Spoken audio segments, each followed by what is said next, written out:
नमस्कार साथियों, आप सभी का स्वागत है जीएसटी के सेशन के अंदर। मेरा नाम है केशव पाल और मैं आज से आपको पढ़ाऊंगा सीए सीएससीएम में इंटरमीडिएट का जीएसटी।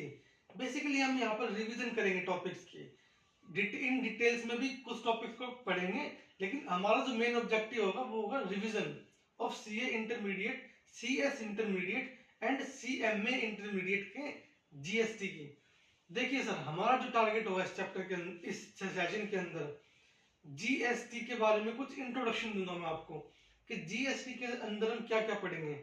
देखिए चैप्टर 1 है हमारा जीएसटी के अंदर इंट्रोडक्शन ऑफ जीएसटी। तो इंट्रोडक्शन ऑफ जीएसटी के बारे में हम पढ़ेंगे इस चैप्टर में कि जीएसटी क्यों लाया गया, पहले क्या चलता था, अब क्या चलता है, पहले के टैक्स में क्या खामियां थी, अब के टैक्स में क्या बेनिफिट्स आए हैं। तो इस चैप्टर के अंदर हम ये सब बातें करेंगे। चैप्टर नंबर 2 बात करता है आपका supply under GST. Supply under GST chapter में बात करेंगे हम कि जीएसटी के अंदर कौन कौन से ट्रांजैक्शंस सप्लाई की कैटेगरी में फॉलो करेंगे। दैट मींस कौन से ट्रांजैक्शंस पर आपका जीएसटी लगेगा और कौन से ट्रांजैक्शंस पे आपकी जीएसटी नहीं लगेगी। चैप्टर नंबर 3 में हम बात करेंगे charge of tax including reverse charge mechanism and composition scheme. देखिए इसके अंदर हम बात करेंगे जीएसटी के अंदर टैक्स की पेमेंट कौन करता है। कई बार सप्लायर करेगा, कई बार रेसिपिएंट करेगा, और एक स्कीम आती है हमारे पास कॉम्पोजिशन स्कीम। कुछ टैक्स पेयर्स को बेनिफिट दिया गया कि आप टैक्स कम रेट से पे कर दो, उनको कॉम्पोजिशन स्कीम के नाम से एक स्कीम दी गई है। अच्छा, उसके बाद हम बात करेंगे प्लेस ऑफ सप्लाई चैप्टर की। प्लेस ऑफ सप्लाई चैप्टर में हम पढ़ेंगे कि अगर कोई सप्लाई हुई है तो वो सप्लाई का प्लेस क्या है, that is place of supply. अच्छा, उसके बारे में हम बात करेंगे जीएसटी तो लग गया, टैक्स पे करना है, लेकिन गवर्नमेंट ने कुछ बंदों को, कुछ लोगों को एग्जम्पशंस दी गई जीएसटी के अंदर कि उस ट्रांजैक्शन पे जीएसटी लगा तो सही, लेकिन गवर्नमेंट ने एग्जम्पशन से उसको जीएसटी के स्कोप से बाहर कर दिया। दैट मीन्स वहां पर कोई जीएसटी नहीं लगेगा। अच्छा, उसके बाद हम चैप्टर की बात करेंगे time of supply. Time of supply में हम क्या पढ़ेंगे, सर मैंने एक ट्रांजैक्शन किया है, अब उस ट्रांजैक्शन की जो सप्लाई मानी जाएगी वो कौन से मंथ में मानी जाएगी, उसका जो टैक्स पेमेंट होगा वो कौन से मंथ में पे होगा। तो ये डिटरमाइन करते हैं हम टाइम ऑफ सप्लाई चैप्टर से। अच्छा, अगला चैप्टर आता है हमारा वैल्यू ऑफ सप्लाई। देखिए कोई ट्रांजैक्शन सप्लाई तो बन गया, अब वो सप्लाई बनने के बाद उसकी जो वैल्यू है, दैट मीन किस अमाउंट पे हम जीएसटी लगाएं, उसको बोलते हैं value of supply, that is valuation of supply. ठीक है, नेक्स्ट चैप्टर की बात करते हैं हम इनपुट टैक्स क्रेडिट।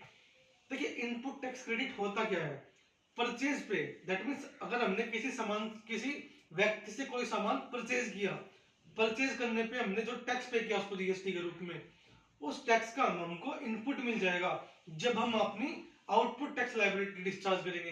अरे सर क्या बोल दिया, देखिए मीनिंग समझिए बस इनपुट टैक्स क्रेडिट का।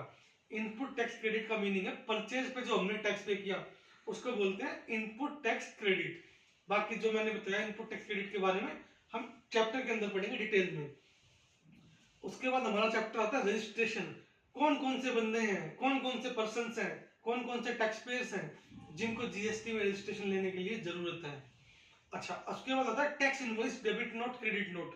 अगर हमने जीएसटी में रजिस्ट्रेशन ले लिया तो एक पर्सन कई बार टैक्स इनवॉइस इशू करेगा, कई बार डेबिट नोट इशू करेगा, कई बार क्रेडिट नोट इशू करेगा। अरे सर क्या है ये, चैप्टर के अंदर बात करेंगे। अच्छा, अगला चैप्टर आपका आता है अकाउंट्स एंड रिकॉर्ड्स।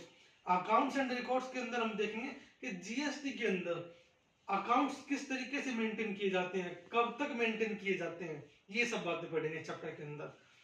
अगला चैप्टर आपका आता है ई वे बिल। अगर हम किसी भी सामान की सेल करने के बाद अगर रजिस्टर्ड पर्सन कोई मूवमेंट कराता है, तो वो मूवमेंट जब होती है ना, तो गवर्नमेंट कहती है आपको एक वे बिल जनरेट करना पड़ेगा इलेक्ट्रॉनिकली, उसको बोलते हैं ई वे बिल। और लास्ट चैप्टर है आपका पेमेंट ऑफ टैक्स।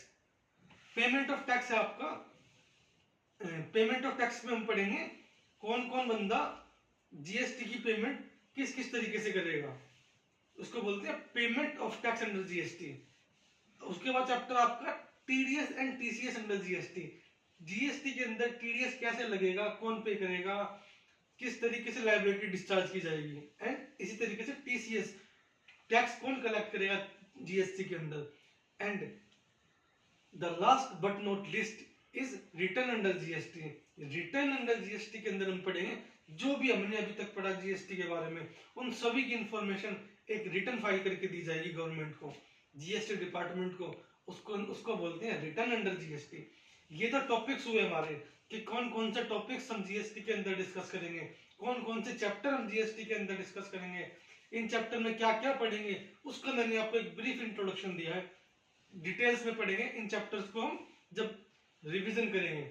जो हमारा रिवीजन पैटर्न होगा वो बड़ी कम छोटे छोटे वीडियोस में होगा, किसी भी चैप्टर की कोई लॉन्ग वीडियो नहीं होगी, लेकिन जो मेन एम्फेसिस दिया जाएगा वो कंसेप्ट पे दिया जाएगा, समझने पे दिया जाएगा, याद करने पे दिया जाएगा। जीएसटी के अंदर कुछ टॉपिक्स होते हैं हमारे जो बड़े कॉम्प्लिकेटेड होते हैं। एग्जांपल देता हूं मैं आपको, रिवर्स चार्ज मैकेनिज्म, आरसीएम। कुछ टॉपिक है वैल्यू ऑफ सप्लाई, एक टॉपिक है प्लेस ऑफ सप्लाई। ये बड़े कॉम्प्लिकेटेड टॉपिक्स हैं, मैं आपको गारंटी देता हूं आप मेरे हिसाब से इन टॉपिक्स को करते चले जाइएगा, आपको एक भी दिक्कत नहीं आएगी। कहीं पर आप फंसते हो, आप जैसे मैंने याद कराया उस हिसाब से आप याद कर लीजिए, आपको कोई दिक्कत नहीं आएगी, इस चीज की मैं आपको गारंटी देता हूँ। देखिए क्या होता है, जीएसटी हो, ऑडिट हो, इनकम टैक्स हो, कोई भी सब्जेक्ट हो हमारा, चाहे वो सीए का हो, चाहे सीएस का हो, सीएमए का हो, यूपीएससी का हो, किसी भी फील्ड का कोई भी सब्जेक्ट हो, अगर हमें उस सब्जेक्ट पर पकड़ बनानी है तो कई बार हमें उस सब्जेक्ट को बार बार याद करना पड़ता है। बार बार याद करने पर भी कुछ चीजें हमें याद नहीं होती, लेकिन कई बार क्या होता है, हम कुछ चीजें इस तरीके से डेवलप कर लेते हैं, पिक्चर से, निमोनिक से, कुछ तरीके होते हैं जिन तरीकों से हम चैप्टर को बड़ी आसानी से याद कर सकते हैं। मैं आपके साथ वो सब चीजें शेयर करूंगा। कुछ चैप्टर्स के लिए मैं आपको डेमो दिखाऊंगा और कुछ चैप्टर्स के लिए हम आपको निमोनिक्स से याद करके दिखाएंगे, कुछ चैप्टर में आपको पिक्चराइजेशन से याद करके दिखाऊंगा और आपकी रिटेंशन पावर में आपको इंक्रीज करूंगा। आप मेरे हिसाब से जीएसटी को करते चले जाइएगा, आपको कोई भी दिक्कत नहीं आएगी सब्जेक्ट के अंदर, ठीक है। Okay, stay connected.